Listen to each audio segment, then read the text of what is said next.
Hey everyone, Mr. Suggiano here. In today's video, I'm going to be going over my retro gaming pickups of 2020. Now, I don't know how things are where you are currently, but here in Canada this year, retro game collecting has been incredibly difficult. It's flat out sucked. Deals are very few and far in between.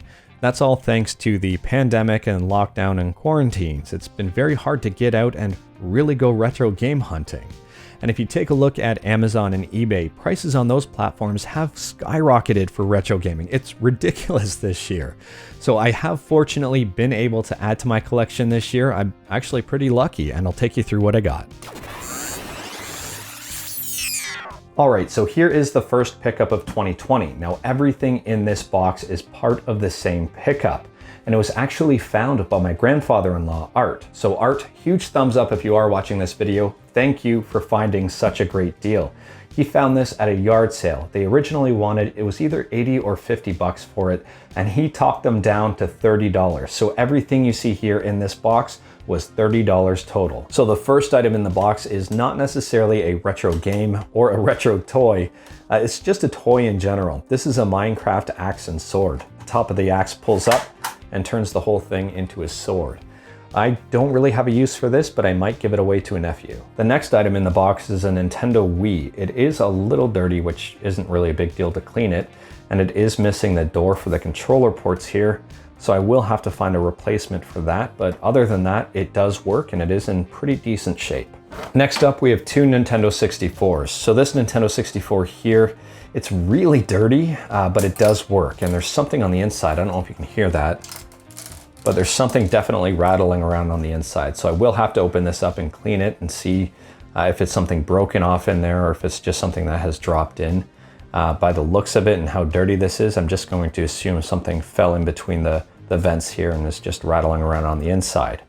Looking at this too, this is not a standard expansion pack. This is a third-party RAM expander, but hopefully this does function just as well. I will try it with a game that does require the expansion pack and see if it does work. And looking at the second Nintendo 64 here, it's missing the door on the top, which isn't a big deal, but I will have to source that out separately.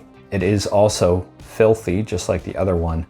There's nothing rattling around in this one, but I will open it up to clean it out anyway.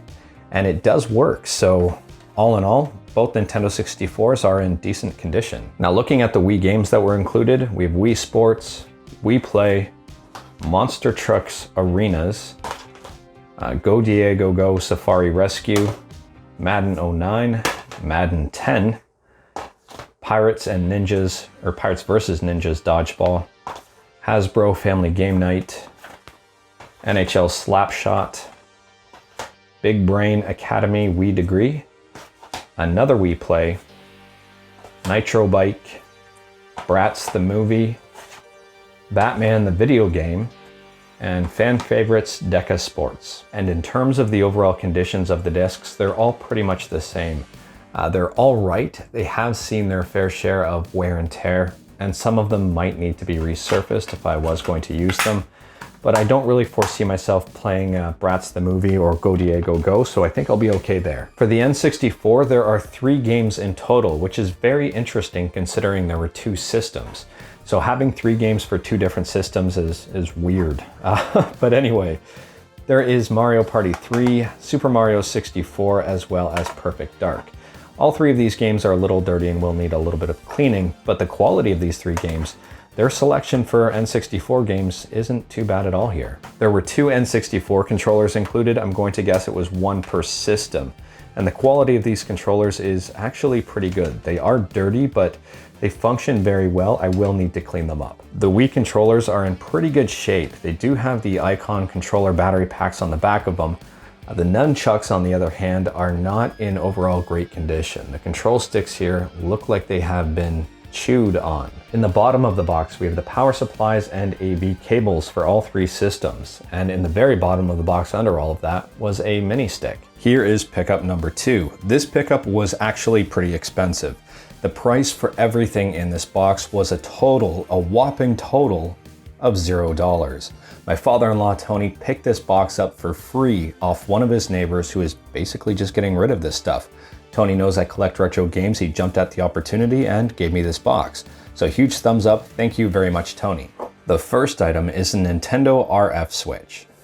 Next up, we have two Genesis controllers, the 3-button controller and the 6-button controller. The 6-button controller is in immaculate condition. It's in really, really good condition here. The 3-button controller is also in fairly decent condition. The D-pad's just a little bit dirty, but besides that, they don't feel like they've been used much at all.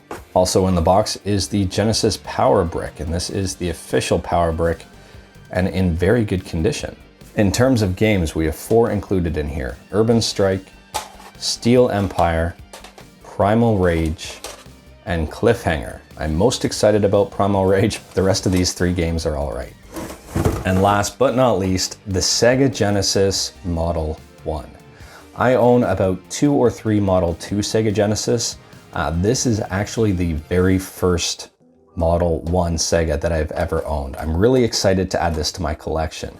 I mean, I guess you could say the Sega Genesis Mini is technically a Model 1. It's based off this, but at the same time here, this is the very first full-size Model 1 that I've ever owned. And I'm really, really looking forward to having some fun with this. Anyways, that is all I've got for today. Let me know in the comments below what your thoughts are on my pickups for this year.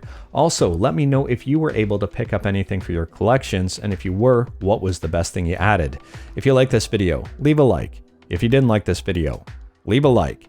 Hit that subscribe button, check out my other videos. Thank you everyone, take care.